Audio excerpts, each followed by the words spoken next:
दोस्तों स्वागत है आपका आज की बेहद बड़ी और महत्वपूर्ण खबरों में। दोस्तों आपको बता दें आज की बड़ी खबरों में, जी हां, 3 मई के बाद लॉकडाउन बढ़ाने के मूड में नहीं, केंद्र तैयार किया एग्जिट प्लान। जी हां, जानेंगे पूरी खबर विस्तार से। 3 मई के बाद क्या क्या हो सकता है। इसके अलावा लॉकडाउन में पीएम किसान स्कीम के तहत मोदी सरकार ने किसानों को बांटे 17,793 करोड़ रुपए। उसी के साथ आपको बता दें 8.89 करोड़ परिवारों को मिला फायदा। जानेंगे पूरी खबर विस्तार से। बात करें अगली बड़ी खबर की, जी हां, इन 5.05 लाख राशन कार्ड धारकों ने लिया निशुल्क चावल। जानेंगे पूरी खबर विस्तार से। इसके अलावा अगली बड़ी खबर में, जी हां, देश में पहली बार सफल रहा कोरोना के इलाज में प्लाज्मा परीक्षण। जानेंगे पूरी खबर विस्तार से। इसके अलावा कोविड-19 जांच के लिए यूपी में खुलेंगी 14 नई लैब। जाने कहां बढ़ जाएंगी सुविधा, जानेंगे विस्तार से। तो दोस्तों आज हम आपको इस वीडियो में इन्हीं सभी महत्वपूर्ण खबरों के बारे में बताने वाले हैं। वीडियो को ध्यान से आखिर तक देखते रहिए ताकि आपसे कोई भी जानकारी मिस ना हो। और अगर आप भी चाहते हैं भारत में फैली महामारी जल्द खत्म हो जाए तो इस वीडियो को एक लाइक जरूर करें। दोस्तों उससे पहले फटाफट जान लेते हैं चीनी बीमारी की आज की ताजा अपडेट। तो आपको बता दें भारत में अब तक संक्रमित मरीजों की संख्या बढ़ती ही जा रही है और यह संख्या 18,700 से अधिक हो चुकी है और इनमें से 14,900 से अधिक लोगों का भी इलाज चल रहा है, जबकि 3,200 से अधिक मामले सही हो चुके हैं। और आपको बता दें 590 से अधिक लोगों की अब तक मौत हो चुकी है। और बात करें पूरी दुनिया भर की तो अब तक की अपडेट के अनुसार 24,83,000 से अधिक लोग संक्रमित हो चुके हैं। इसके अलावा 1,70,000 से अधिक लोगों की मौत हो चुकी है, जबकि 6,52,000 से अधिक लोग सही हो चुके हैं। दोस्तों हो सकता है जब तक आप यह वीडियो देख रहे हो तब तक यह आंकड़ा और भी बढ़ गया हो। इसी के साथ बढ़ते हैं इस वक्त की अगली बड़ी खबर की ओर। जी हां, 3 मई के बाद लॉकडाउन बढ़ाने के मूड में नहीं, केंद्र सरकार तैयार किया एग्जिट प्लान। जानेंगे 3 मई के बाद सरकार का क्या है प्लान। आपको बता दें भारत में कोरोना वायरस के मामले हर दिन बढ़ रहे हैं। इसके प्रसार को रोकने के लिए प्रधानमंत्री नरेंद्र मोदी ने लॉकडाउन को 3 मई तक कर दिया है। सोमवार से कुछ शर्तों के साथ लॉकडाउन में छूट भी दी गई है। इन सब के बीच सरकारी सूत्रों की माने तो केंद्र सरकार 3 मई के बाद लॉकडाउन को आगे बढ़ाने के मूड में नहीं है। वहीं लॉकडाउन खत्म होने के बाद का प्लान भी तैयार कर लिया गया है। न्यूज 18 को मिली एक्सक्लूसिव जानकारी के मुताबिक 3 मई के बाद लॉकडाउन को धीरे धीरे हटाया जाएगा और कुछ और रियायतें मिलेंगी। जी हां, हालांकि रेड और ऑरेंज जोन वाले इलाकों को फिलहाल ये छूट नहीं मिलेगी। सूत्रों से मिली जानकारी के मुताबिक सरकार ने लॉकडाउन के बाद के लिए ये प्लान तैयार किया है। 3 मई के बाद भी ट्रेन प्लेन से आवागमन फिलहाल मुश्किल है, इस पर अभी कोई फैसला नहीं लिया गया है।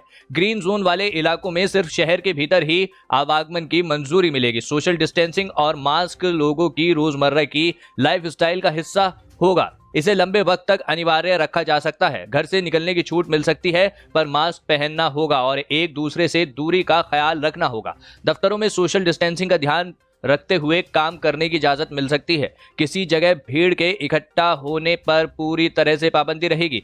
शादी समारोह, धार्मिक संस्थानों जैसी जगहों को लेकर फिलहाल राहत नहीं मिल सकती है। शादी में अधिकतम कितने मेहमान आ सकते हैं, इसके लिए आपको डीएम से लिखित अनुमति लेनी होगी। 3 मई के बाद जनोपयोगी दुकानों को भी कुछ शर्तों के साथ राहत दी जा सकती है। लॉकडाउन खत्म होने के बाद भी मुंबई, दिल्ली, नोएडा, इंदौर जैसे इलाकों पर खास निगरानी रखी जाएगी। यहां लॉकडाउन के कुछ नियमों का फिलहाल पालन होगा। सूत्रों का कहना है कि 15 मई के बाद ही देश में कोरोना की स्थिति का बेहतर ढंग से आकलन के बाद आगे की रणनीति तय होगी। इसी के साथ बढ़ते हैं इस वक्त की अगली बड़ी खबर की ओर। जी हां, लॉकडाउन में पीएम किसान स्कीम के तहत मोदी सरकार ने किसानों को बांटे 17,793 करोड़ रुपए। 8.89 करोड़ परिवारों को मिला फायदा। जानेंगे किन लोगों को मिला फायदा। भारत सरकार ने 24 मार्च 2020 से कोरोना वायरस के संक्रमण को रोकने के लिए लॉकडाउन की घोषणा की थी।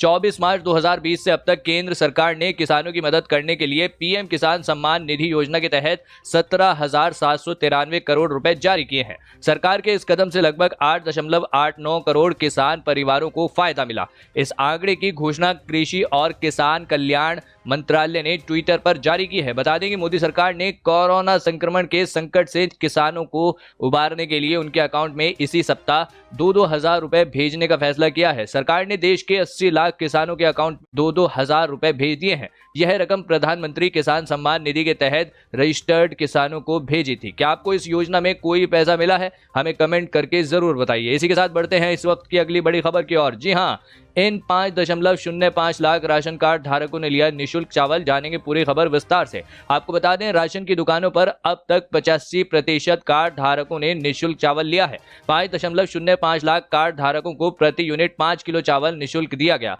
बचे राशन कार्डों पर निशुल्क चावल का वितरण किया जा रहा है। 26 अप्रैल तक सभी कार्ड धारकों को निःशुल्क चावल मिलेगा। जी हां, पहले से अब राशन की दुकान पर भीड़ भी कम हो रही है। शुरुआत में कहीं सर्वर डाउन तो कहीं यूनिट कटने से पूरे चावल नहीं मिलने की शिकायत रही, जिसे बाद में दुरुस्त कराया गया। अमर उजाला वाराणसी की एक रिपोर्ट के मुताबिक छित्तुपुर, सेगरा, महमूरगंज, चेतगंज, पिशाच, मोचन, लहुराबीर, कचहरी, पांडेपुर में दुकानें खुली रहेंगी। जी हां, जिला आपूर्ति अधिकारी दीपक वार्ष्णेय ने कहा कि जिले में 5.95 लाख कार्ड धारकों का चावल है। अब तक 85% कार्ड धारकों ने चावल ले लिया है। इसमें पात्र गृहस्थी कार्ड को और अंत्योदय कार्ड धारक शामिल हैं। इसके अलावा जिला आपूर्ति अधिकारी के अनुसार राशन की दुकानों पर जांच के लिए बाट माप विभाग की ओर से खाद्य अधिकारी लगाए गए थे। उन्होंने 1395 राशन की दुकानों की जांच की। इनमें से 24 दुकानों पर घटतौली पाई गई।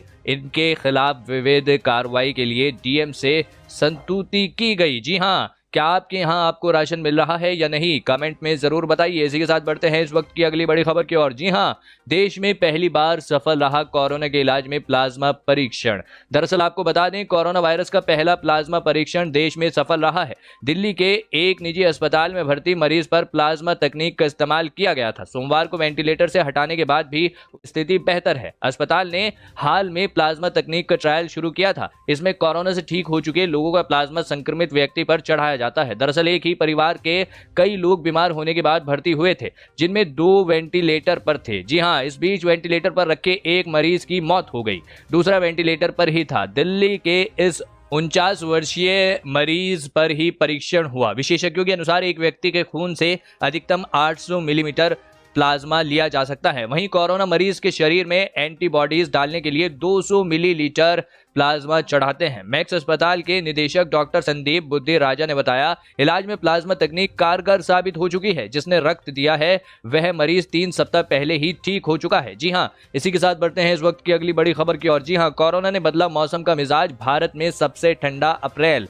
ब्रिटेन में चल रही लू। आपको बता दें, कोरोना महामारी के बीच गर्मी ने पिछले 361 साल का रिकॉर्ड तोड़ दिया है। वहां अप्रैल में भीषण गर्मी और लू चल रही है और रिपोर्ट के मुताबिक हिथ्रो और पश्चिमी लंदन के नॉर्थहोल्ट में सोमवार को तापमान 33.5 डिग्री सेल्सियस दर्ज किया गया। ऐसे में लू से बचने के लिए लोगों को घर से बाहर नहीं निकलने की सलाह दी गई है। वहीं दूसरी ओर भारत में गर्मी पिछले 10 सालों का रिकॉर्ड तोड़ने के करीब है। जी हां, भारत में सबसे पहले मार्च 10 साल में सबसे ठंडा रहा। मौसम विभाग के मुताबिक अब अप्रैल भी उसी राह पर है। 30 तारीख तक अधिकतम तापमान 40 डिग्री तक पहुंचने के आसार नहीं है। मौसम विभाग के मुताबिक इस समय अरब सागर और बंगाल की खाड़ी से नमी आ रही है। इससे इंदौर से लेकर भोपाल तक का हिस्सा इससे प्रभावित हो रहा है। भोपाल से लेकर तमिलनाडु तक द्रोणिका भी बनी हुई है। वहीं राजस्थान में प्रति चक्रवात पहले से असर दिखा रहा है। इन कारणों की वजह से ही बीच बीच में बादल छा रहे हैं